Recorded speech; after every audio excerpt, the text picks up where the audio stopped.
almost Monday. Almost Monday. Almost Monday, and I also already messed it up. Undies.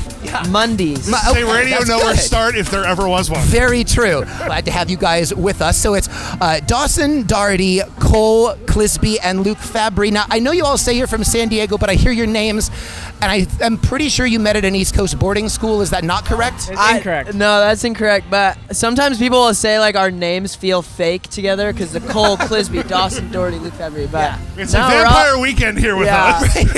we're all friends from San Diego. We just that's met beautiful. Naturally, so That's beautiful. So, first things first, before we get started, I do have a Kinks tattoo. You mentioned that you're all huge Kinks fans. Yes. What's like the go-to record or song for the Kinks for y'all? I think it's hard to argue with their first album being my favorite, but That's legit. So you like kind of the punkier stuff. Yeah, their punk stuff is super This is a man sick. after my own heart here. No, they're rad.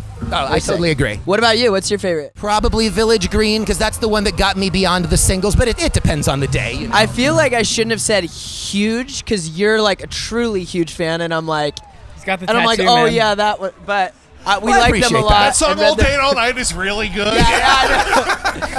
No, Yeah, no, that's fair. That's you're fair. about to. So we've been talking a little bit about music history, and I know that some of you guys are surfers, being from San Diego, of course. What is the best surf music out there? Either like classic stuff or new stuff. What is the surf music that you go to? I think a band, that we all like and just feels very summery, and if I'm just trying to have a chill day, Babe Rainbow is really cool. Babe Rainbow's great. Oh, yeah. Maybe the king of it all is Dick Dale. Surf music. That's that's kind of the goat of it, I'd say. Oh, do you need a mic? Yeah, you're allowed to talk too, Cole, if you have anything to say.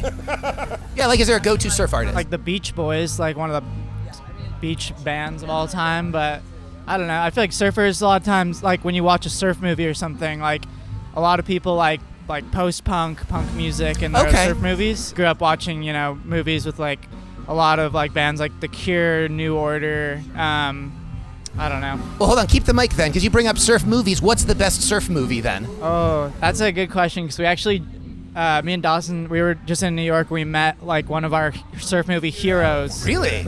This guy named Kai Neville. He's an Australian director. He owns a sunglasses brand called like Apaki, and he was doing like a pop-up party there, and we stopped by. And we were about to leave, and then Dawson's like, "Oh, we should just go say hi." And Like it was the moment of like walking out of the bar, and you're like, "When are we gonna see him, dude? We course. have to just walk up." And sure enough, just walked straight up to him, and he's in the middle of a conversation. We're like, "Yo, Kai, what's up? Big fans." And he was a legend. He was super nice. yeah, he's like the reason why I'd say a lot of like kids our age, got really into surfing. Were his movies. Here on the campus of Ohio State, we are of course all like big fans of Point Break. Yeah. Because of Johnny Utah. Yeah. Point Break. I'd say to answer I really like Lost Atlas. That's kind of up there for me. That's a surf movie. Surf's Up. There you go. Surf's Up's another one. It's a classic. You guys talked about that you have been on tour for a month, just finishing up. First of all, I don't envy driving from Columbus to San Diego. That sounds really nasty. Shouldn't. But so we saw, we were just looking at pictures on your Twitter feed, and you folks recently performed in Korea. What is that like? It's pretty crazy. It definitely feels like you're on kind of a different world. Yeah, 100%. It's really interesting to see how different people react to your music differently everywhere. But it's one of the coolest experiences. We did a headline show there last year, and there's people like waiting outside, and we were so confused. Like, are these people here for us, or is it like, I don't know. It was very cool. We love Korea, and we love the just going there and exploring, trying new foods, all that. Yeah, because we were talking like in America, a foreign language artist usually doesn't break through. Bad Bunny or something comes through. But it seems like in a place like Korea, English-speaking artists do break through a lot. So what's it like performing in front of a crowd that maybe doesn't speak English as a Is there first something language? you do differently as a performer to prepare for that or in your show? I should do a better job, but like I'll learn a few phrases of Korean like right before we go on. So what you're saying is don't ask you now for the top 3 Korean phrases you learned? You could do it. Go, okay. Dude, I don't know if I can. Ongyang, Korea. Oh, Okay. Daisuke. Is that Japanese? Okay. Oh yeah, I will say as an Arrested Development fan, I know Anyang, but of course. Well, I will say though, Korea is like probably one of our best markets. Randomly, Really? It's the only place we've ever showed up and like fans are like at the airport. Like, Oh wow. it feels like we're like D-list over there. You know, okay. like still way down the rung, but you're like, okay, like we're at the airport and there's some people. I mean, that's pretty rad. But I think Korea's awesome, and I think they just like attach to certain music, and I don't know why or the rhythm, but like I think we somehow got in that pipeline of like bands they like. So yeah, we went back for a festival, and it was super sick. And That's so exciting. Hopefully we keep going back. Great chance. For real. So we are here backstage at Wonderbus. You guys are now probably the biggest Wonderbus veterans that we have. I can't think of anyone who's been here as much as you. What's the difference coming back to a festival a second time, especially a year later than the first time you're Dude, that is really funny you say that, because we feel the same. Like at this point, we're like part of the circus of it. Like we're just like traveling with it. No, it's great. It's a really fun festival. I think last year we played on the small stage. And this year we're playing on the big stage, so that's cool. That's going the right direction, clearly. Yeah, we're going the right direction, but no, it's always good. Shows in Ohio, like I feel like fans are great out here.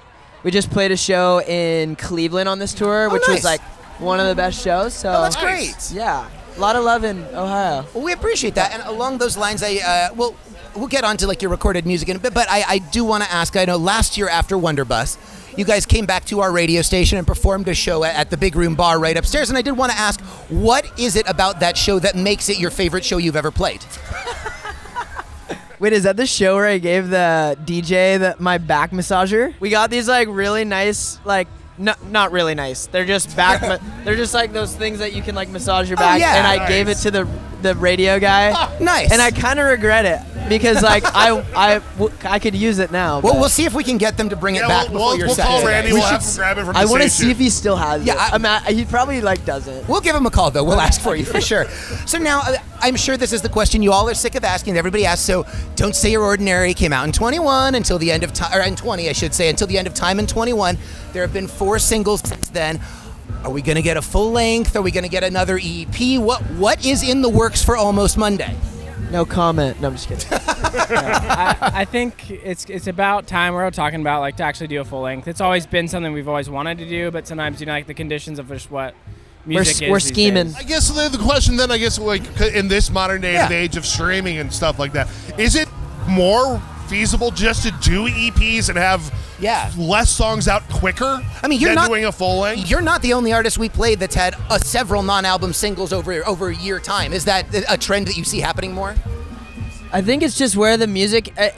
I feel like unfortunately it's kind of where the music industry is like right now. Like there's people. It's just so much like short form. Not to dive into the metrics of the music industry, but like I think people it's such short format stuff that like we always really wanted to build an audience that would really care about a project, and I feel like we're getting there where there would be people that want a full album from us. So I think we're really wanting to do that, and I mean all of our favorite bands are like album Sure, it's like growing up, like you're waiting for the next album, and the cycle and the era of it, and absolutely. So that's always been our favorite. So we want to jump in, but just the music industry's kind of weird. Oh, yeah, absolutely. Well, we really appreciate you guys. Really, thank you so much for sitting down with us. We appreciate guys, it. legends. Thanks.